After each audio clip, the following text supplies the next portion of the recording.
You remember having a panic attack of sharing the Roman road of salvation? You're following about that. You remember, like when I was a young Christian coming up, that was my big panic attack thing. Because I thought that, oh my gosh, does anybody even know about the Roman road of salvation, what that means? No. All right.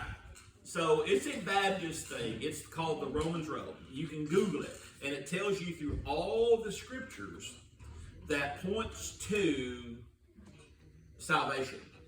It's the Romans Road. Google it sometime you ever want to see it. But that's what the Baptists taught. It's not necessarily just the Baptists. It's a lot of religions that actually taught the Romans Road to salvation.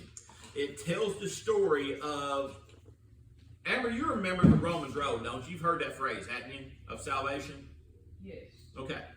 It's a thing. Now, we don't hear a lot of it now, but it's a thing that at one time it was very popular. If you go back through the stages of of the Bible thing, if you remember several years ago, if y'all remember, it was the prayer of Jabez. That was the hot topic button.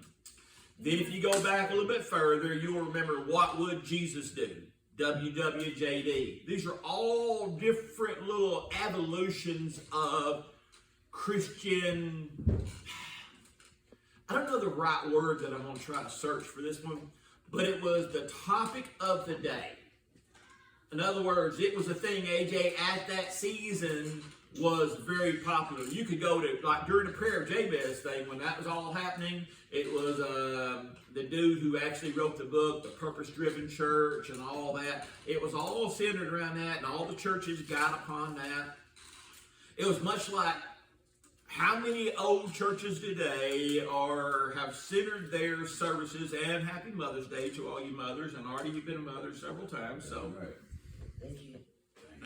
So the thing is that it's centered around seasonal. It's centered around whatever is happening. So, whenever there is a bad thing going on, and remember like 911, you remember all these things, you remember, Y2K, all the churches preached and taught. That was the hot topic at the time. Everybody's mind was on that. But if you ask yourself this question, is that a reaction of faith, or is that a reaction of fear?